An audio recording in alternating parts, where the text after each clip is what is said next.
Hello everybody and welcome to this week's Business Tax News, our Budget 2020 special. We take the budget and give you all the highlights that affect you as the small business owner. So the budget has been and gone. The Chancellor, with his tagline of getting it done, told us all what we had coming in the next year.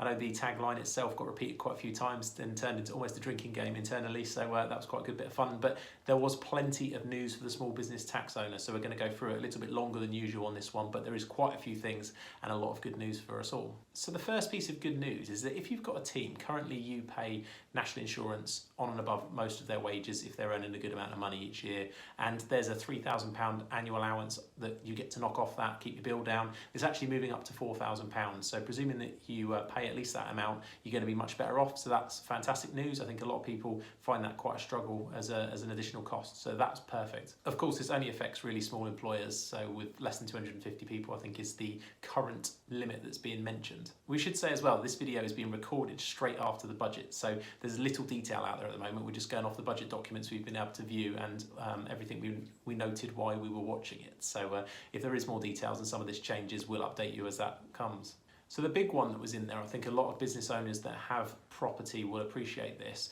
If you run in a shop, for example, you pay horrendous business rates depending on what they call the rateable value of your property. So they've decided that they're going to really help the high street, and they're effectively abolishing business rates for the retail sector. The hospitality and the leisure sector will appear a year later, so it's great news for those because we all know that the high streets are struggling at the moment. And in terms of other businesses, if you're on the really small end, so you're on the rateable values of less than £12,000 for your property, you're actually going to get to be able to apply to a £3,000 grant, which is a fantastic benefit. I think at the minute, unless anything else comes out to the contrary, the black hole tends to be where you've got a small business that has a property over 15,000 rateable value.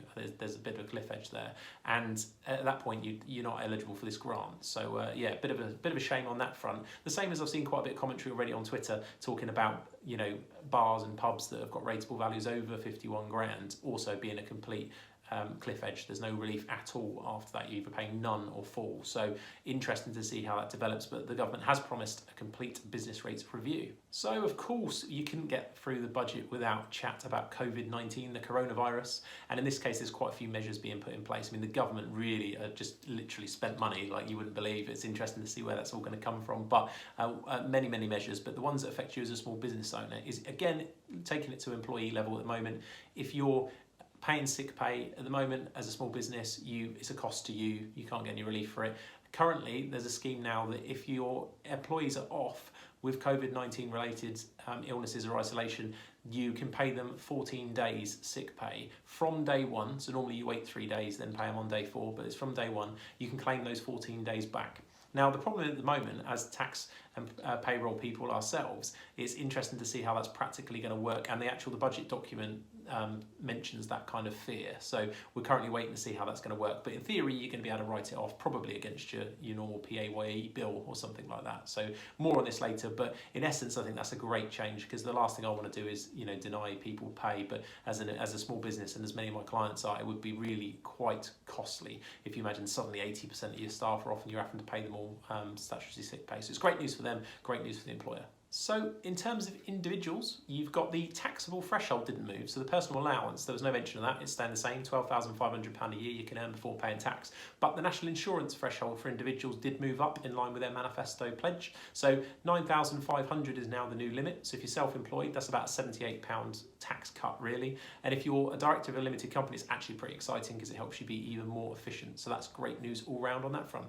Some of the lesser known tax reliefs but do get used, we use them quite a lot with our clients. Entrepreneurs relief, there was rumours that it was going to be scrapped. I mentioned it on previous videos. It actually got tailored right back. So now you can dispose of like £1 million worth of stuff really for the relief purposes, and that is really good because for the majority of cases we see, it's well under that, it's fine, everybody's happy. I think for a lot of people, when they were looking at how this relief was being used, it was being used by people that didn't really need it, to be honest. So I think it's a really good change that it's there still for small businesses that have done something and are either closing it down or selling it, but it's not available for the people that potentially didn't really need it. Now, research and development tax credits are always an interesting one. I think many people hear the words research and development and think you've got to be some sort of like crazy scientist looking like Professor Wheatos, but the actual reality of it is you can be doing anything in terms of developing a new product or something like that, and there's some amazing tax relief that's available on that. So what was great to see was the government sort of double down in on that. They're carrying that on for one, and they're actually going to increase the percentage of the claim by 1%. So I think that's a really good one as well. So if you're involved in R&D tax credits, that's great news for you. Now on to the sad fact of life is that if we are going to have a big outbreak of COVID-19, or just generally businesses do from time to time struggle with cash flow problems and struggle to pay taxes, there currently is a business support payment line, and you can phone up for a time to pay arrangement where they'll agree with you that a time to pay, and generally it's a fantastic thing to use. We use it with clients that struggle all the time, and it's really, really good.